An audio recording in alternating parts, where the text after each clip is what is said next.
I walked out of work and froze. My spot was completely empty. No broken glass, no tow sign, nothing. Just a dead patch of asphalt where my 2023 Camry should have been. The same Camry I'd spent 6 years saving for. My chest tightened, my hands shaking as I checked the spot again, whispering, no, no, no, no. But the space stayed empty. My first new car finally paid off was gone. And when I called my parents, desperate for help, the answer I got didn't just punch the air out of my lungs. It made me realize this wasn't a theft. It was something far worse. I grew up believing that being the strong one was some kind of blessing. People said it like a compliment, like it meant I was reliable, grounded, impressive in ways other daughters weren't. What they never mentioned was the cost. Being the strong one meant you were the one they could take from again and again because you wouldn't break loudly enough to inconvenience anyone. My name is Clara. I'm 30, a software engineer in Denver. And for as long as I can remember, I've lived in the quiet spaces between responsibility and invisibility. On the outside, people see composure, clean blouse, soft makeup, steady voice. Inside, I've spent years swallowing things whole, hurt, disappointment, anger, until they sat like stones in my stomach. My family always said Sophie needed more than I did. She was the spirited one, the delicate one, the one who felt too deeply. I used to watch my parents hover around her like she was a candle in the wind, shielding her from any breeze, no matter how small, while assuming I'd stand firm through any storm. When we were teenagers, the differences were already clear. I worked part-time after school, wiped tables, counted coins, saved for months to buy a used laptop with a wheezing fan. The next morning, I watched my mother place a brand new MacBook on Sophie's bed. She needs it for a project, she told me. I nodded, pretending I didn't feel the ground shift. At 18, Sophie borrowed my bike just for an hour. It came back 2 days later, lying in the rain behind a friend's house, chain rusted, seat torn. Don't be dramatic, my father said. You can fix it. She didn't mean any harm. But I learned something that day. In my family, intention mattered more than impact. At least when it came to Sophie. Through college, I balanced 2 jobs, long nights in the library, cheap instant coffee, and the constant pressure to be self-sufficient. When my savings mysteriously went missing, I found out weeks later they'd been used to cover one of Sophie's classes after she missed a deadline. My mother brushed it off with a smile. Family helps family. By the time I graduated and moved to Denver, I had stopped expecting fairness. Independence felt safer than hope. I built my life quietly, paid bills on time, fixed my own problems, didn't ask for anything. And after 6 long years, I finally bought something that felt like mine. My first new car, a silver 2023 Camry. Clean, reliable, earned. Every payment I made felt like a small victory. My parents congratulated me, but I saw the look, that faint displeasure, like my success was an inconvenience, like it created an imbalance. Sophie had totaled 3 cars in 5 years, each one replaced without question. But my car was different. It carried every late night, every sacrifice, every ounce of pride I'd built on my own, which is why the empty parking spot didn't feel like a theft at first. It felt like a pattern I had spent my whole life trying to outrun. The moment I saw the empty spot, I did what any rational person would do. I tried to explain it away. Maybe I parked on another level. Maybe someone towed it by mistake. Maybe I was exhausted and misremembered entirely. But as I walked the lot for the 4th time, a cold, shaky clarity settled in my chest. My car wasn't misplaced. It was gone. My breathing turned shallow. I pulled out my phone, thumb slipping against the screen, and called the first people I thought would ground me, my parents. I called my parents, panicking. My mother picked up on the second ring, cheerful like she'd been expecting good news. Mom, I gasped. My car is gone. Did someone tow it? Do you know what I should? Oh, honey, relax. We gave it to Sophie. She needs it more. Just like that. Soft voice, casual tone, as if she were telling me she'd borrowed a sweater, not stolen a $30,000 vehicle I'd spent 6 years earning. What? My voice cracked. You gave it to her. She has that new job, my mother said. She can't be taking the bus. You'll manage for a few days. Don't make this bigger than it is. I stood frozen in the parking lot. The sounds around me muffled, the distant hum of traffic, the whirl of a street light, my heart pounding in my ears. My father's voice cut in, as if he had been listening the whole time. It's still in the family. You're overreacting. We all share. Remember when we helped you in college? You used my savings to pay for Sophie's class, I whispered. That wasn't helping me. Silence. Then my mother sighed, disappointed. Don't start that again.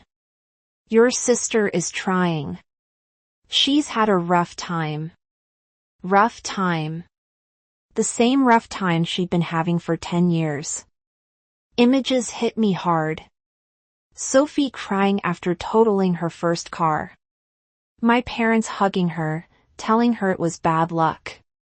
Sophie smashing the second one while texting, the front end folded like paper. My father saying, she's shaken. Don't scold her. Sophie partying too hard, totaling the third. My mother murmuring, she needs support, not judgment. 3 cars gone in 5 years, and now mine. My first new car. My small miracle had been handed to her like a spare pair of shoes. Mom, I said slowly.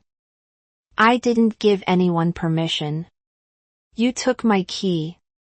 You took my car. We borrowed it, she insisted. Stop being selfish. Selfish. The word cut deep, familiar like an old bruise. I felt something inside me bend. Then snap. All those years of swallowing things, of fixing what wasn't mine to fix, of pretending their choices didn't hurt me. Every ignored boundary, every time they said I was strong enough to handle it, I wasn't strong in that moment. I was shaking with a rage so quiet it almost felt cold. Give Sophie a few days, my father said. She'll bring it back. No, I said, she won't. My mother's voice sharpened. Don't do anything stupid, Clara. But they'd already used the one word that always revealed their truth. Family. Family was the shield they hid behind.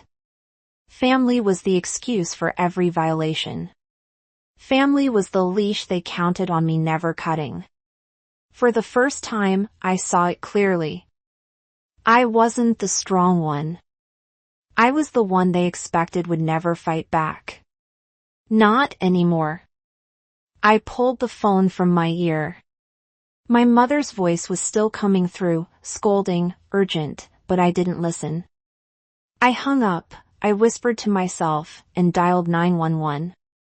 Officer Ruiz arrived 20 minutes later, the evening sun sinking behind the Denver buildings, leaving everything washed in orange. When she stepped out of her patrol car, her presence alone made the ground feel steadier. I handed her every document I had, registration, insurance, payments, my fingers still trembling. All under your name, she asked. Yes, completely mine. She nodded, expression tightening just slightly. And no one had permission to take it. No one. Hearing myself say it aloud, clearly, firmly, felt like stepping onto new ground. Ruiz photographed the empty spot, glanced at the security camera overhead, and radioed in a BOLO.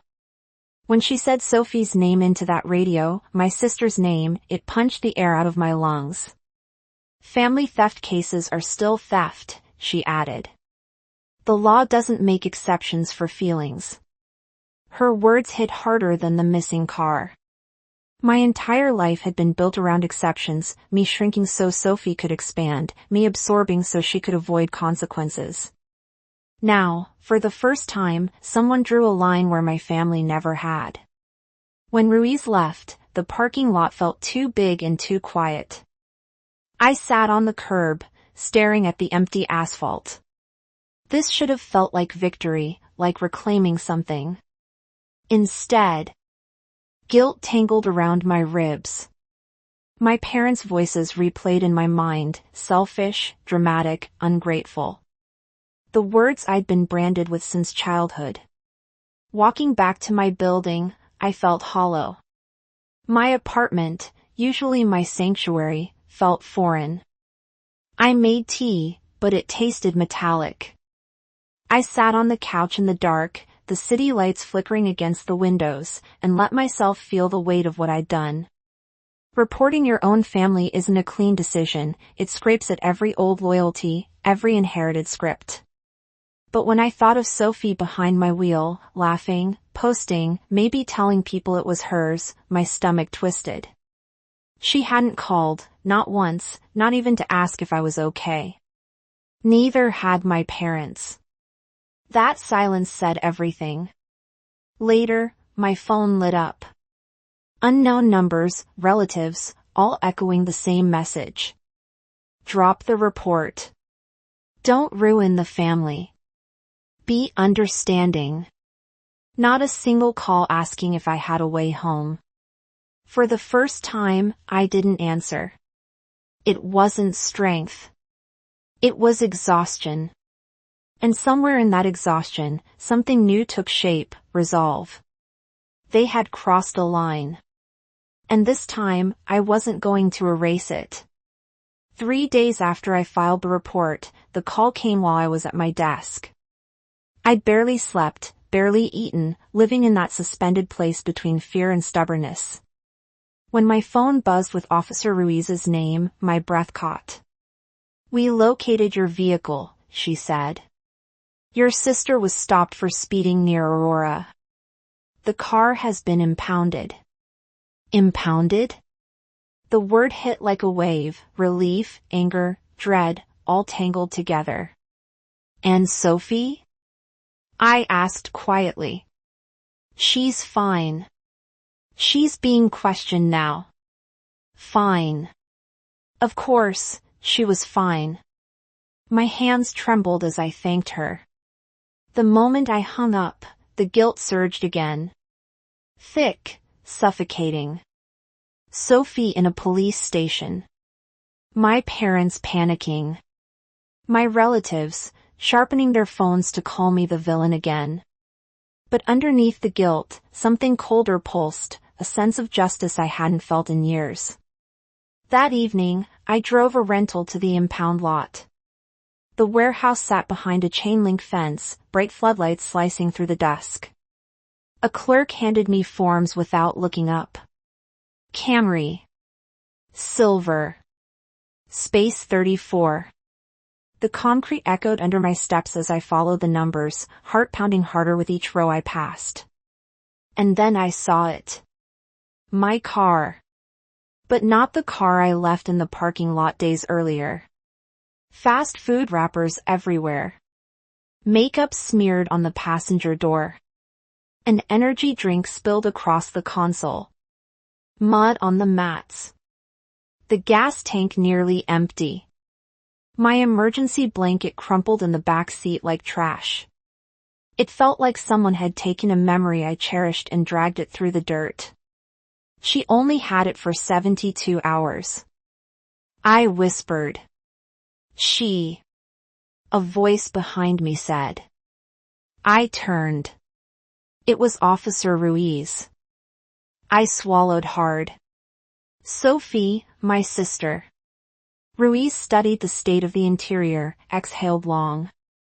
This kind of carelessness, not unusual. People treat what they don't earn differently. Her tone wasn't judgmental, just honest. Brutally honest.